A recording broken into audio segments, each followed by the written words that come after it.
ओम नमो भगवते वासुदेवाय। ओम नारायणाय। अगली कथा श्याम सुंदर का महादेव जी का धनुष तोड़ना। सुखदेव जी ने कहा, हे परीक्षित, जब श्याम सुंदर सुदामा माली को वरदान देकर बाजार में गए तब क्या देखा कि कुब्जा मालिनी कटोरी में चंदन थाली में रखे हुए चली जाती है। श्याम सुंदर ने उसे देखकर हंसी से पूछा कि तुम किसकी स्त्री बहुत सुंदरी हो, यह चंदन कहाँ ले जाती हो, हमें दोगी? यह वचन सुनकर कुबड़ी ने विनय किया, हे मोहिनी मूर्ति, मैं कुब्जा नाम कंस की दासी हूँ। नित्य चंदन उसके लगाने के वास्ते ले जाती हूँ और वह इस सेवा से बहुत प्रसन्न होकर मेरा पालन करता है। पर तुम्हारे चरणों का ध्यान सदा अपने हृदय में रखकर आपका गुणानुवाद गाया करती थी। सो आज तुम्हारा दर्शन पाने से मेरा जन्म सफल हुआ और लोचनों का फल मिला।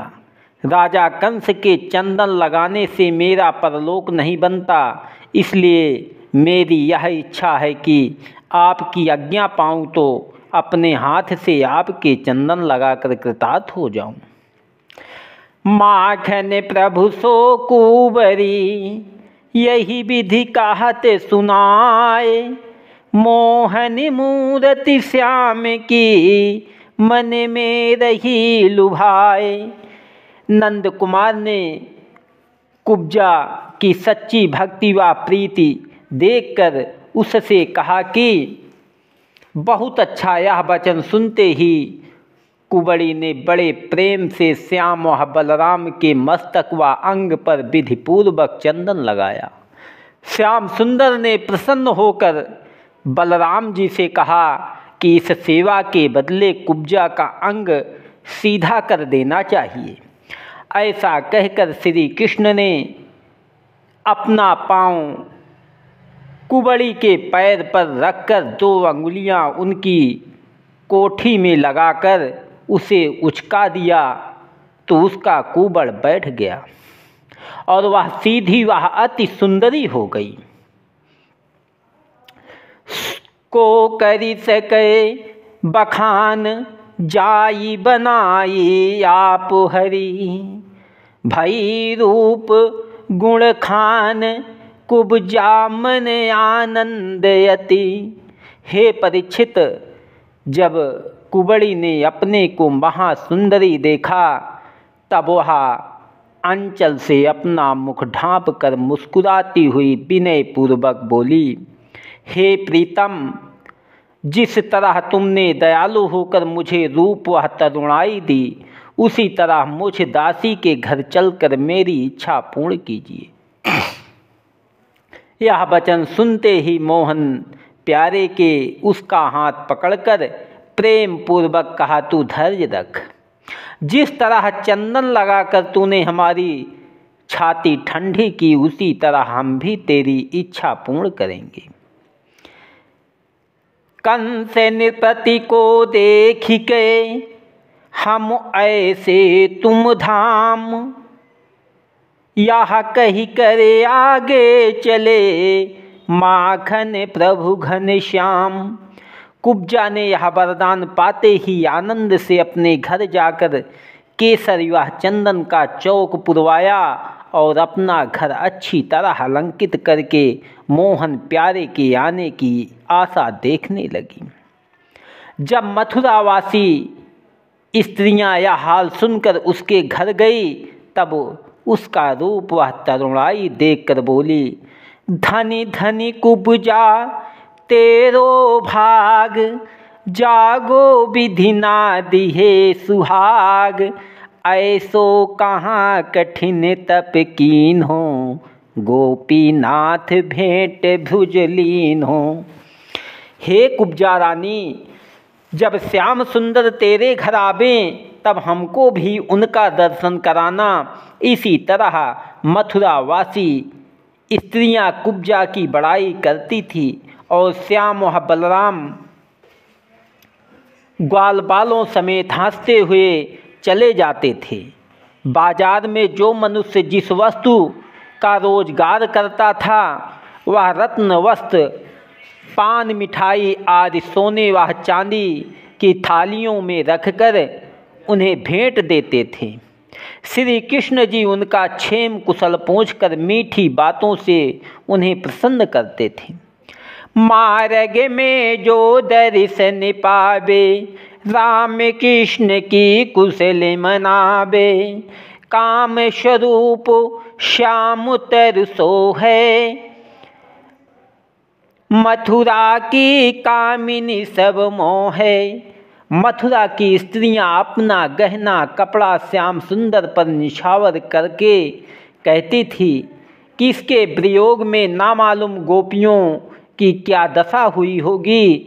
जब इसी तरह घूमते हुए श्याम व बलराम रंगभूमि के पहले द्वार पर जहाँ महादेव जी का धनुष रखा था पहुँचे, तब राजा कंस के 10,000 शूरवीरों ने जो धनुष की रखवाली करते थे श्याम सुंदर को देखते ही दूर से ललकार कर कहा, यहाँ मत आओ, दूर खड़े रहो। मोहन प्यारे उनके बरजने पर भी ना मानकर बेधड़क वहाँ चले गए और महादेव जी का धनुष जो 3 ताड़ लंबा, मोटा, भारी, ऊंचे चबूतरे पर रखा था, बाएं हाथ से उठाकर इस तरह सहज में 2 टुकड़े कर दिए जिस तरह हाथी ऊख को तोड़ डालता है।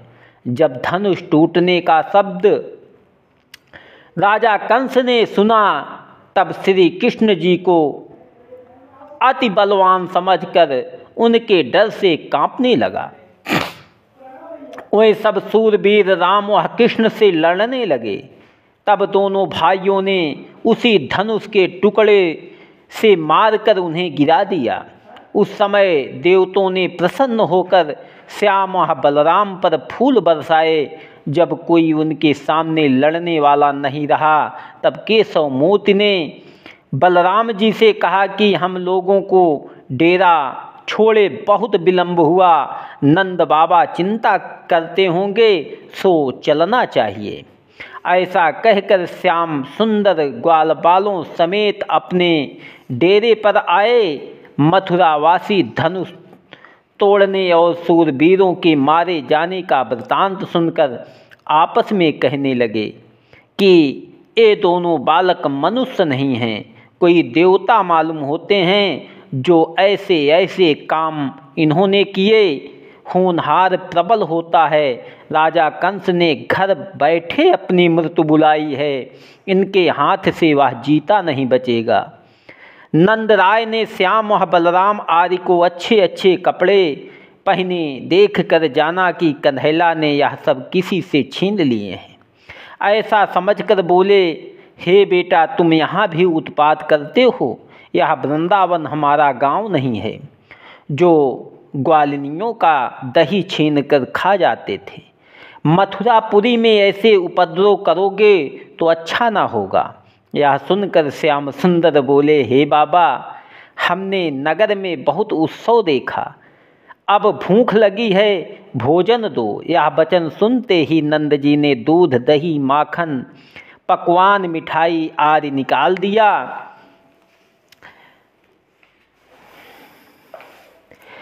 विविध भांति भोजन कियो सब ग्वालन के साथ, रैन बिताई चैन सो माखन प्रभु ब्रजनाथ। इतनी कथा सुनाकर सुखदेव जी बोले, हे परीक्षित, जब कंस ने अपने शूरवीरों के मारे जाने का हाल सुना तब वह मन में बहुत उदास होकर कहने लगा कि मुझे बड़े बलवान शत्रु से काम पड़ा है, अब मेरे प्राण नहीं बचेंगे। इसी सोच में राजा कंस भीतर ही भीतर जलकर इस तरह निर्बल हो गया जिस तरह काठ घुनों के खा जाने से भीतर खुखला होकर ऊपर ज्यों का त्यों बना रहता है। मारे लज्जा के अपने मन का हाल किसी से ना कहकर उसी चिंता में पलंग पर जाकर लेट रहा। जब करवट लेते लेते पहर रात रहे उसकी आँख लग गई, तब उसे स्वप्न में अपना शरीर बिना सिर का देख पड़ा। चंद्रमा के 2 टुकड़े दिखलाई दिए, अपनी परछाई में छेद मालूम हुआ। सूर्य का प्रकाश झरोखों में से देख पड़ा। सोने के समान वृक्ष दिखलाई दिए, लाल फूलों का हार अपने गले में देखा। अपने को नंगे शरीर रेत में नहाते, तेल अंग पर मले, गदहे पर चढ़े शमशान में भूत व प्रेत के साथ मुर्दों से गले मिलते देखा।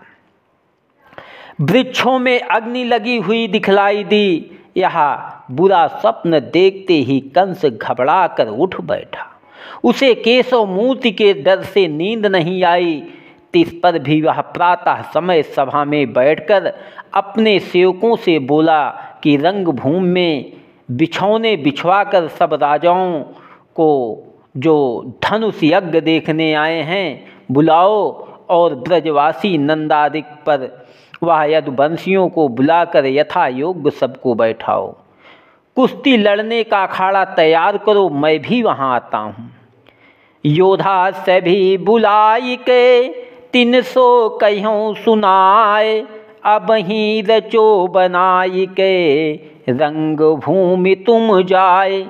यह आज्ञा पाते ही उन लोगों ने रंग भूमि की रचना करके सब किसी को बुला भेजा और यथा योग्य स्थान पर उन्हें बैठा दिया। चारों मुष्टिक, शैल, तोसल, कूट आदि पहलवान अपने अपने चेलों समेत अखाड़े में आकर इकट्ठे हुए और घमंड से ढोल बजाकर ताल ठोकने लगे। राजा कंस भी अभिमान पूर्वक वहां आकर बहुत ऊंचे मचान पर जहां जड़ाऊं सिंहासन बिछा था बैठ गया। नंद, उपनंद आदि राजा कंस को भेंट देकर ग्वाल बालों समेत एक मचाल पर बैठे। उस समय कंस ने चारों व मुष्टिक आदि पहलवानों को बुलाकर कहा कि आज तुम लोग श्याम व बलराम को कुश्ती लड़कर मार डालो तो हम तुम्हें बहुत सा द्रव्य देंगे। पहलवानों ने हाथ जोड़कर विनय किया, महाराज हम लोग सामर्थ्य भर धोखा न करेंगे।